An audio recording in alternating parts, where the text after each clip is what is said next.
శీల నిర్మాణం అంటే పర్సనాలిటీ డెవలప్మెంట్ జరుగుతుంది 5 ఆచరించడం వల్ల, చేయడం వల్ల. సరే, ఇంకో పార్ట్లో ఏం చెప్తున్నారంటే శీల నిర్మాణం అని చెప్తున్నారు కదా, పర్సనాలిటీ డెవలప్మెంట్ అని. పర్సనాలిటీ డెవలప్మెంట్ అంటే ఏంటి అని ఒక ప్రశ్న. మళ్ళీ పర్సనాలిటీ డెవలప్మెంట్ 2 రకాలుగా ఉంటుందిట. ఒకటి మెటీరియల్ అంటే ప్రాపంచికము, రెండోది స్పిరిచువల్ అంటే ఆధ్యాత్మికము. మెటీరియల్ అంటే ఏంటంటే మన సర్వైవల్కి, మనం బతకడానికి, మన కుటుంబ పోషణకి, మన జీవితానికి కావాల్సినటువంటి అవసరాలు, మనం సంతోషంగా ఉండాలంటే ఏదో కొన్ని పనులు చేయాలి. అది మెటీరియల్ లైఫ్ అన్నమాట. ఆ మెటీరియల్ లైఫ్ ఉండాలి. పర్సనాలిటీ డెవలప్మెంట్ మెటీరియల్ లైఫ్ ఉండాలి. సన్యాసం తీసుకుని ఎక్కడికో వెళ్ళిపోయి తపస్సు చేస్తాను నేను మోక్షం కోసం అన్నది చేసే కాలం కాదు ఇప్పుడు. ఈ నీ సర్వైవల్ అంటే నీ కుటుంబ పోషణకి, నీ జీవితానికి కావాల్సినటువంటి వాటిని నువ్వు తెలుసుకోవడం, ఆచరించడం అనమాట. అది సర్వైవల్ అంటే మెటీరియల్ లైఫ్. ఆధ్యాత్మికత అంటే ఇందాక మనం చెప్పుకున్నట్టే పరిపూర్ణత అంటే భగవత్ శక్తిగా భగవంతుడి వైపు వెళ్ళడం అన్నమాట.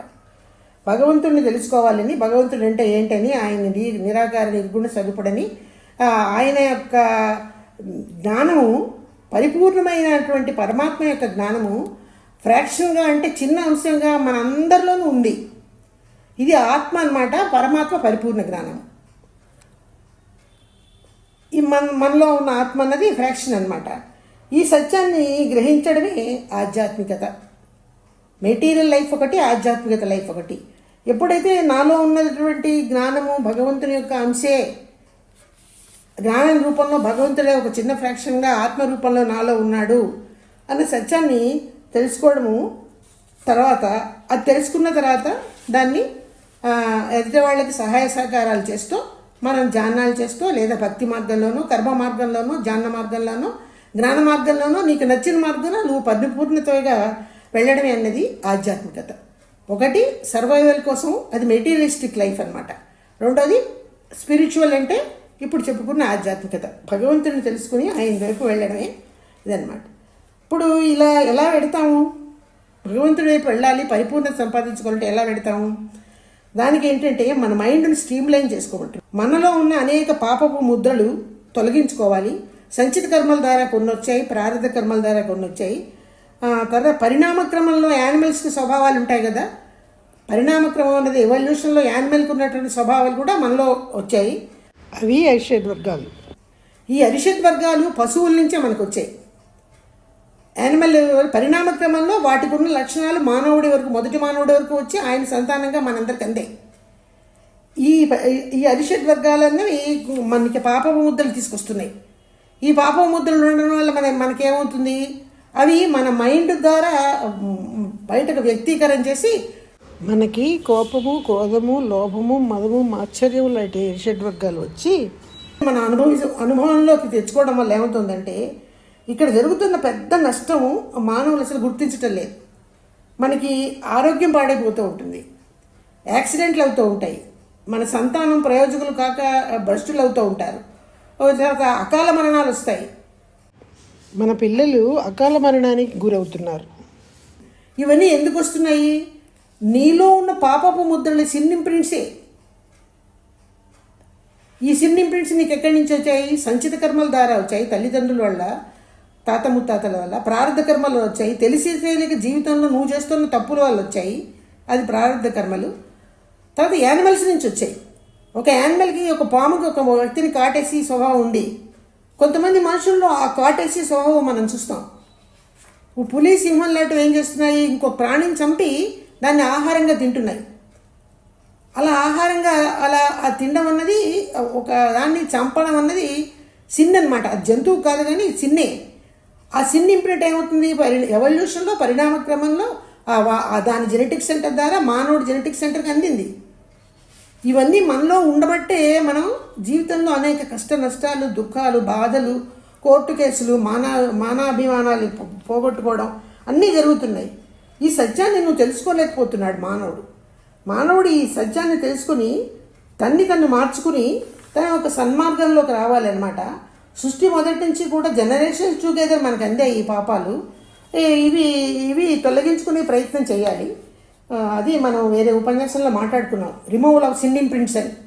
అది మళ్ళీ ఇప్పుడు మాట్లాడుకోవటం లేదు. ఇక్కడ ఆయన చెప్పింది ఏంటంటే, ఒక జంతువు చంపడం అన్నది దానికి ఆహారం కోసం, దానికి పంటలు పండించుకోవడానికి కానీ, ఆహారం తయారు చేసుకోవడం కానీ కావాల్సినటువంటి ఏర్పాటు సృష్టిలో భగవంతుడు జంతువులకు ఏర్పాటు చేయలేదు. కాబట్టి జంతువులు అన్నది ఒక జంతువుని ఆహారానికి చంపడం అన్నది దానికి అది తప్పు కాదు. కానీ మానవుడిని ఎలా సృష్టించాడు భగవంతుడు? నువ్వు కల్టివేషన్ చేయగలుగుతున్నావు, పొలాలు ఉన్నాయి, పంటలు పండిస్తున్నారు రైతులు, నువ్వు అది కొనుక్కోగలుగుతున్నావు, అది తినగలుగుతున్నావు, నీకు కాళ్ళు చేతులు ఇచ్చాడు, ఆలోచన ఇచ్చాడు, జ్ఞానం ఇచ్చాడు, దాన్ని ఉపయోగించుకుని నీ ఆహారాన్ని నువ్వు సంపాదించుకుంటున్నావు, నువ్వు ఉద్యోగం చేస్తున్నావు, డబ్బులు సంపాదిస్తున్నావు, దాంతో ఆహారాన్ని కొనుక్కుంటున్నావు, తింటున్నావు. ఇన్ని శక్తులు భగవంతుడు నీకు ఇచ్చినప్పుడు నువ్వు ఈ ఎక్స్‌ప్లాయిటేషన్ అనే పాపం ఎందుకు చేయాలి? ఎక్స్‌ప్లాయిటేషన్ అంటే ఏంటో తెలుసా? ఒక జంతువుని ఆహారం కోసం చంపినప్పుడు అది కిల్లింగ్ అనమాట, అదొక పాపము. తర్వాత అది బతికే స్వతంత్రాన్ని హరించడం అదొక పాపము. తర్వాత అది బాధాకరంగా దానికి అది నొప్పి అనమాట, దాన్ని ఆ రకంగా హింసించడం. తర్వాత మహర్షి గారి జీవిత చరిత్రలో నేను చదివాను, ఈ ఉపన్యాసంలో ఆయన చెప్పలేదు. కానీ ఆహారం కోసం ఒక గోట్ను కానీ ఒక కోడిని కానీ చంపినప్పుడు అది ఒక దారుణమైన బాధకి గురయ్యి అరుస్తుంది. ఆ అరిచిన పూట చంపిన వాడికి ఎంత పాపమో, అది ఆహారంగా తిన్నవాడికి ఎంత పాపమో, ఆ కేక విని దాన్ని రెస్క్యూ చేయడానికి వెళ్ళకపోతే అతనికి కూడా చిన్న ఇంప్రింటే అని ఆయన జీవిత చరిత్రలో నేను చదివాను. అది దీన్ని ఎక్స్‌ప్లాయిటేషన్ అంటున్నారు.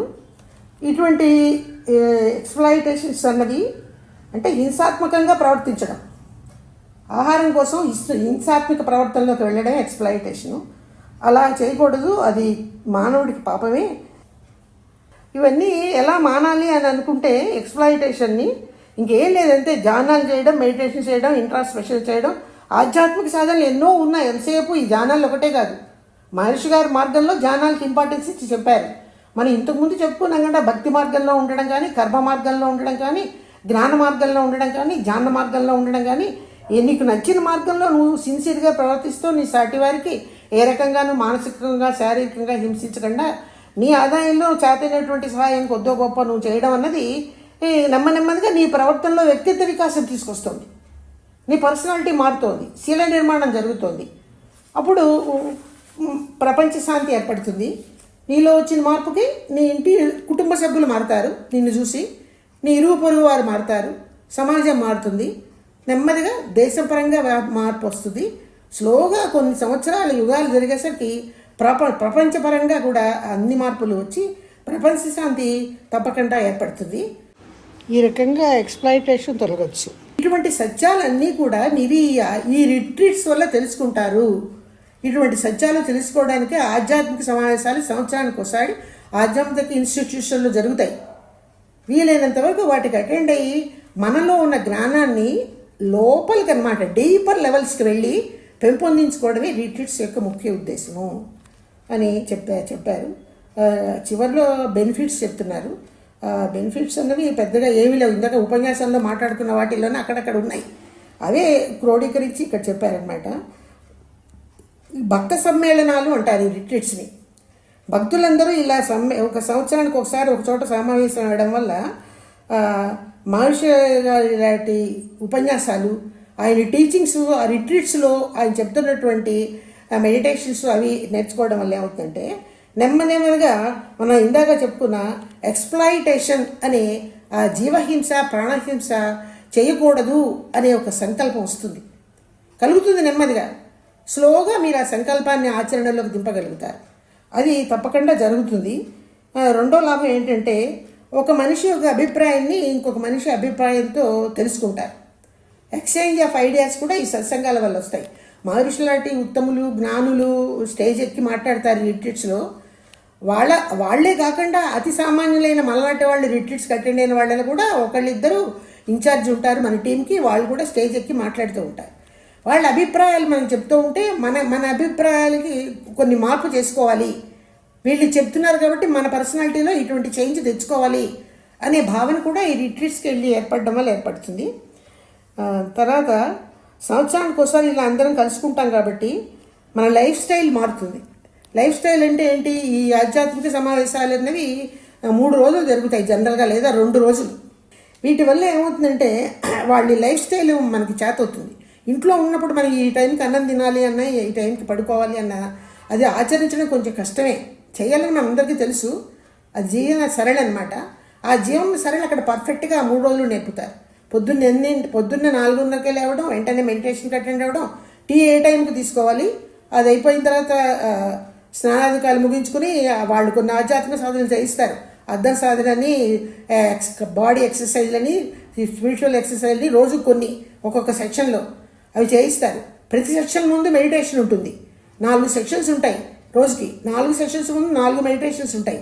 ఏ టైంకి భోజనం చేయాలి, ఏ టైంకి లంచ్ ఇవ్వాలి, ఏ టైంకి టీ ఇవ్వాలి, టీ ఇచ్చే టైం ఒకటే, భోజనం పెట్టే టైం ఒకటే, ఈవినింగ్ మెడిటేషన్ టైం ఒకటే, సాయంత్రం మళ్ళీ సత్సంగాలల్లే గ్రూపుల్లే కూర్చొని డిస్కస్ చేసుకోవడం, ఎర్లీగా పడుకోవడం. ఎర్లీగా లైట్లు పడుకోమంటారు, ఎవరి రూమ్లోనూ లైట్లు ఉండకూడదు. ఇంకా ఈ లైఫ్ స్టైల్ అన్నది పర్ఫెక్ట్గా నేర్పుతారు వాళ్ళు మనకి అక్కడ. ఆ క్రియేటివిటీ అనమాట అది. ఆ క్రియేటివిటీ నేర్చుకునే అవకాశం మీకు దీనివల్ల ఏర్పడుతుంది అని చెప్తున్నారు అనమాట. తర్వాత ఈ మెడిటేషన్స్ మనం 3 మాటలు 4 మాటలు చేయడం వల్ల మన మైండ్ స్ట్రీమ్ లైన్ అవుతుంది. ఇప్పుడు ఇంట్లో మెడిటేషన్ మార్నింగ్ చేస్తాము, లేదా ఇట్లా గ్రూపులో ఎప్పుడైనా అవసరమైతే చేస్తాము, ఇప్పుడు సాంబశివరావు గారు చెప్పినట్టు. కానీ అంత సిస్టమేటిక్గా చెయ్యము. అక్కడ ఉన్న 3 రోజులు 4 సెషన్స్లో 4 మెడిటేషన్స్ చేయిస్తారు. మెడిటేషన్స్ ఇప్పుడు కూడా మంచిగా ఈ మెడిటేషన్స్ ఈ దీంట్లో ఫాలో అవుతున్న వాళ్ళు 4 సార్లు చేస్తున్నారు. కల్పన గారని ఒక గ్రూప్ ఉంది, ఆవిడ మార్నింగు, ఈవినింగు, మధ్యాహ్నం, రాత్రి 4 మెడిటేషన్స్ పర్ డే. అమెరికాలో నార్త్ స్కై మెడిటేషన్ అని ఒకటి అటెండ్ అవుతాను రాత్రి 7:30కి నేను. వాళ్ళు అంతే 4 సెక్షన్స్ మెడిటేషన్. 4 సెక్షన్స్ ఉంటాయి వాళ్ళకి. మార్నింగ్ ఉంటుంది, మధ్యాహ్నం ఉంటుంది, సాయంత్రం ఉంటుంది, రాత్రి ఉంటుంది పడుకునే ముందు. ఈ సిస్టమేటిక్గా మెడిటేషన్స్ చేయడం కూడా మనకి ఈ రిట్రీట్స్ వల్ల నేర్పుతున్నారు. ఇంట్లో చేయలేము, అది చేస్తాం ఏదో ఒక రోజు మొత్తంలో ఒకసారి. ఆ సిస్టమసీ అన్నది మీరు ఇక్కడ నేర్చుకుంటున్నారు.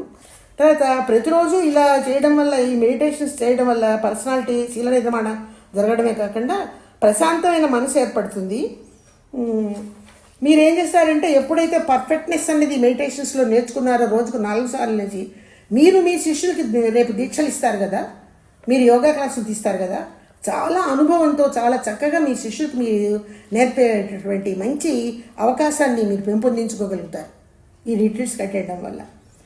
తర్వాత ఏమిటంటే మనం చేస్తున్న పనులు అన్నీ కూడా మన డీడ్స్ అనమాట. మన పనులు సద్భావంతో సరిగ్గా చేయడం అన్నమాట, తప్పులు లేకుండా చేయగల అవకాశాలు కూడా ఈ సమర్థత ఈ రిట్రీట్స్ వల్ల ఏర్పడుతుంది. అంటే మనం చేసే పనులు కానీ ఆలోచనలు కానీ మనం ఏది ఆచరించినా కూడా ఒక చక్కగా భూత భవిష్యత్తు వర్తమాన కాలాల గురించి ఆలోచించి దీని ఫలితం నాకు ఎట్లా ఉంటుంది, నా సాటివాడికి ఎట్లా ఉంటుంది అని నేర్చుకునే సదవకాశము ఈ రిట్రీట్స్ వల్ల ఏర్పడుతుంది. ఈ ధ్యానాలు చేయడం వల్ల మన మనోవేగ తరంగాలు ఏమవుతాయి, alpha to beta, beta to alpha, alpha to theta, theta to delta లెవెల్స్కి వెళ్తాయి. మనోవేగ తరంగాల యొక్క ఒత్తిడి వేగము తగ్గుతున్న కొద్దీ శాంతి ఏర్పడుతుంది. శాంతి ఏర్పడుతున్న కొద్దీ ఆజ్ఞ చేస్తుంటే ఒక రకంగా, తూర్య చేస్తుంటే ఒక రకంగా, తూర్యాతీతలో ఒక రకంగా, ఆ తర్వాత నవకేంద్ర చేస్తుంటే ఒక రకంగా, బ్రహ్మజ్ఞానం చేస్తుంటే ఒక రకంగా, ఈ మనోవేగ తరంగాల యొక్క వేగం తగ్గి ప్రశాంతత ఏర్పడే ఆ పరిపూర్ణత అనే పర్ఫెక్షన్ వైపు అడుగు వేయడానికి చాలా సదవకాశాలు ఏర్పడతాయని చెప్తున్నారు ఇక్కడ. తీటా లెవెల్కి వెళ్తే మనం ఇంకా పర్ఫెక్షన్కి చేరుకున్నట్టే. ఆ తీటా లెవెల్కి వెళ్ళడం అనేది సామాన్యంగా మనం మెడిటేషన్ చేస్తున్నాం కానీ అంత తొందరగా అది వచ్చేది కాదు. కానీ సాధన వల్ల నెమ్మదిగా వచ్చే అవకాశాలు తప్పకుండా ఉంటాయి. ముగింపులో ఆయన ఒక మాట చెప్తున్నారు, చాలా విలువైన మాట. అదేంటంటే, ఈ సమావేశాలకి వచ్చి మీరు మీ ఉన్న జ్ఞానాన్ని, మీరందరూ మాస్టర్స్ కాబట్టి కొంత జ్ఞానం ఉంది మీ దగ్గర, దాన్ని ఇంక్రీజ్ చేసుకుని డీపర్ లెవెల్స్కి వెళ్ళి ఇంక్రీజ్ చేసుకుని మీ జ్ఞానాన్ని పరిపూర్ణ స్థితికి తీసుకెళ్ళి అవకాశం మీకు ఏర్పడుతుంది. అదే రకంగా మీరే కాదు, ఫీడ్బ్యాక్లో ప్రతి ఉపన్యాసం చివర ఫీడ్బ్యాక్ ఉంటుంది. ఫీడ్బ్యాక్లో ఈ వచ్చిన ఆడియన్స్ కొన్ని ప్రశ్నలు వేస్తూ ఉంటారు, ఒక్కొక్క ప్రశ్నకి ఆయన జవాబు చెప్తూ ఉంటారు. అలా చెప్పడం వల్ల మీరు అడుగుతున్న ప్రశ్నల వల్ల నా జ్ఞానాన్ని, నా విజ్ఞానాన్ని కూడా నేను పెంపొందించుకుంటున్నాను. మీరే ఏం పెంపొందించుకోవట్లేదు వీటి వల్ల, మీ నుంచి నేను కూడా తెలుసుకుంటున్నాను కొన్ని సంగతులు, కొత్తవి నాకు తెలియనివి మీరు అడుగుతున్న ప్రశ్నల వల్ల అని చెప్తూ ఆయన ముగించేశారు. సుఖినో భవంతు. మనం కూడా ముగించేద్దాము. సుఖినో భవంతు. ఈరోజు జానానికి సమావేశమైన సభ్యులు, వారి కుటుంబ సభ్యులు సుఖినో భవంతు. வாழ்க வையகம், வாழ்க வையகம். వాళ్ళు ఇవ్వడం కూడా. అనురాధ వెనక నుంచి అనురాధ ఈ మధ్యకాలంలో కొంచెం అనారోగ్యానికి గురైంది. భగవంతుడి దయ వల్ల తను కోలుకుంది. సుఖినో భవంతు. అందరూ కలిసి అనురాధకు ఒకసారి చెప్దాము. చెప్పండి, అన్మ్యూట్ చేసుకుని చెప్పండి. అనురాధ సుఖినో భవంతు. అనురాధ ఆరోగ్యము సుఖినో భవంతు. అనురాధ కుటుంబ సభ్యులు సుఖినో భవంతు. అనురాధ సేవలు సుఖినో భవంతు. సుఖినో భవంతు అనురాధ. నువ్వేనా 2 మాటలు చెప్తావమ్మా? చాలా బాగుంది.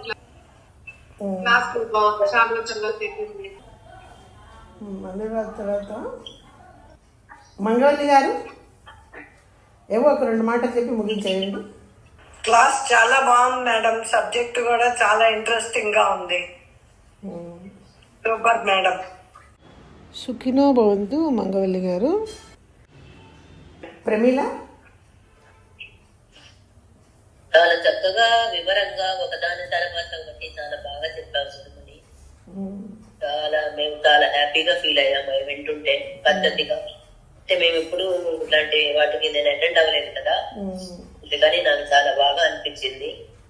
చాలా చక్కగా చెప్పావు సార్. మనము 10 మంది 15 మంది ఇలా కలిసి ఒక దగ్గర గ్యాదర్ అయ్యి మహర్షి గారి ఉపన్యాసం ట్రాన్స్లేషన్ వింటూ సత్సంగం చేయడం కూడా ఒక రిట్రీట్ కిందే వస్తుంది.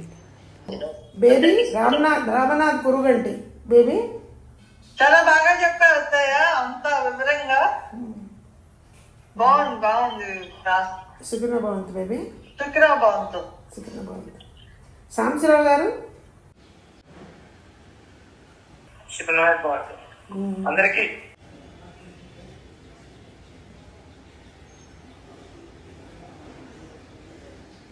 ఇలాంటి సత్సంగాలు పెట్టి అందరికీ చెప్పడం అనేది అదొక మహత్కార్యం, మహస్య పూర్వజన్మ సుకృతంగా ఉండాలి.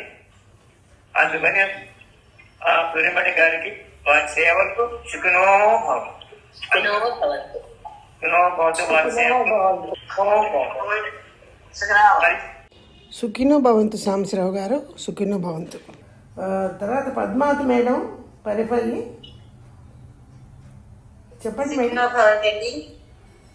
ప్రకృతి పరంగా మనం నేర్చుకోవాల్సింది అంటే కనుక కరోనా అప్పుడే అందరం నేర్చేసుకున్నామండి. అప్పుడే ఈ సాధనలు పెరిగిపోయినాయి, మన మీద మనకి శ్రద్ధ పెరిగింది, ధ్యానాలు పెరిగినాయి, సాధన పెరిగింది, యోగాలు పెరిగినాయి, ఆరోగ్య సూత్రాలు పెరిగినాయి.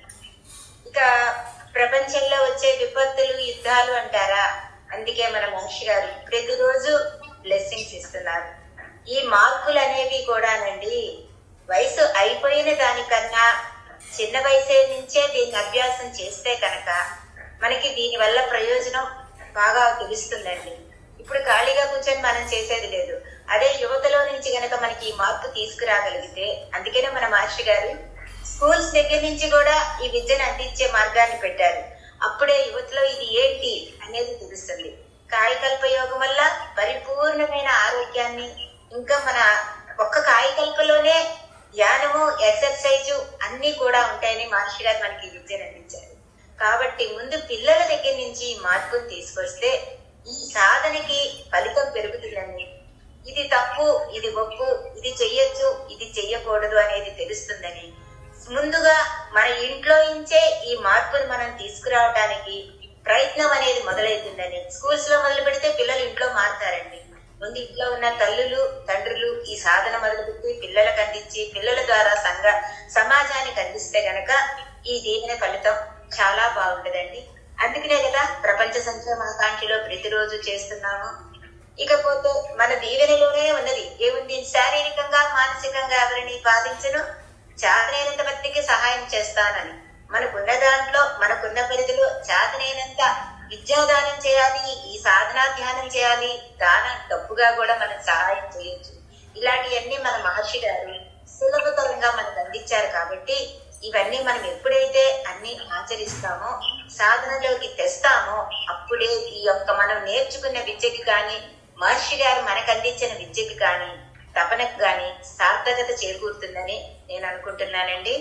సుఖినో భవంతు. ముందుగా హర్షట్ వర్గాల్ని జయించాలి. నేను, నాది, నేను చెప్తున్నా, నేను చేస్తున్నాను, నా వల్లే అవుతుంది అనేది మనం ఎప్పుడైతే మర్చిపోతామో ఈ విద్య ఇద్దరికీ సమంగా అందుతుందండి. సుఖినో భవంతు. సుఖ్నా భవంతు పద్మావతి గారు, సుఖ్నా భవంతు. ఉమాదేవి గారు. బాగుంది మేడం. కానీ నేను ఒకటి చెప్తున్నాను, మన మెడిటేషన్ తర్వాత ప్రమాణాలు 2 ఉంటాయి కదండి. నేను ఎవరిని బాధ పెట్టను, మానసికంగా శారీరకంగాని. ప్రతి ఒక్క మనిషి అలా అనుకుంటే ఈ హత్యలు ఇవన్నీ అసలు ఉండవేమోనని మన న్యూస్ చూసిన దగ్గర నుంచి చాలా అసలు మనసు ఒకలా అయిపోయిందండి. అది జరిగితే బాగుండని ఉంది నాకు. సుఖనా బాగుంది మేడం. సుఖ్నా భవంతు. ఉమాదేవి గారు, సుఖ్నా భవంతు. రాంబాబు ఎలా మాట్లాడగలవమ్మా? సుఖ్నా భవంతు అండి. ఈరోజు ఈ సమావేశానికి హాజరైన వారందరికీ కూడా సుఖ్నా భవంతు. ఆయురారోగ్య ఐశ్వర్యములు, కీర్తి ప్రతిష్టలు, బ్రహ్మజ్ఞానము కలగాలని మనస్ఫూర్తిగా దీవిస్తూ ఈరోజు క్లాస్కి ముగింపు తీసుకొస్తున్నాము. సుఖినో భవంతు, సుఖినో భవంతు, సుఖినో భవంతు.